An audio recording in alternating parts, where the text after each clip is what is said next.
বিসমিল্লাহ আলহামদুলিল্লাহ ওয়াসসালাতু ওয়াসসালামু আলা মান লা নাবিয়্যা বা'দাহ।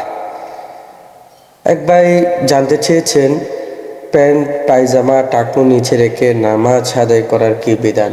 প্রিয় ভাই, আপনি সুন্দর প্রশ্ন করেছেন। আপনাকে প্যান্ট পায়জামা বা কাপড় টাকনু নিচে রেখে নামাজ আদায়ের বিধান জানার আগে আপনাকে টাকনু নিচে কাপড় পরার বিধান সম্পর্কে জানতে হবে। প্রিয় ভাই, টাকনু নিচে কাপড় পরিধান করা এটা খুবই জঘন্য একটি গুনাহের কাজ, অন্যায় কাজ। হাদিসের মধ্যে রাসূলুল্লাহ সাল্লাল্লাহু আলাইহি ওয়াসাল্লাম সুস্পষ্টভাবে নিষেধ করেছে। রাসূলুল্লাহ সাল্লাল্লাহু আলাইহি ওয়াসাল্লাম বলছে, মা আসফালা মিনাল কা'বাইনি মিনাল ইজারি ফিন্নার। কাপড়ের যে অংশ টাকনু নিচে থাকবে সে অংশ জাহান্নামে যাবে। সুস্পষ্ট হাদিস আছে, হাদিসটা বুখারী শরীফে বর্ণিত হয়েছে। তাছাড়া আন্নাহু রাআ আরাবিয়ান ইউসাল্লি ক্বাদ আসবালা ইজারাহু। একবার রাসূলুল্লাহ সাল্লাল্লাহু আলাইহি ওয়াসাল্লাম এক বেদুইন লোককে, এক গ্রাম্য লোককে টাকনুর নিচে কাপড় রেখে নামাজ আদায় করতে দেখছে। তখন রাসূল সাল্লাল্লাহু আলাইহি ওয়াসাল্লাম বলছে, ফাকালা আল মুসবিলু ইজারাহু ফিস সালাত লাইসা মিনাল্লাহি আযজা ওয়া জাল্লা ফি হিল্লিন ওয়ালা হারামিন।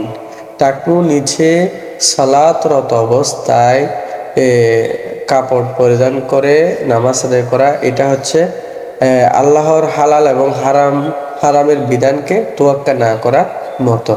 তাছাড়া আরো একটা হাদিসের মধ্যে রাসূলুল্লাহ সাল্লাল্লাহু আলাইহি ওয়াসাল্লাম বলছে, 3 শ্রেণীর মানুষের দিকে কিয়ামতের দিন আল্লাহ রহমতের নজরে তাকাবেন না, তাদেরকে পবিত্র করবেন না।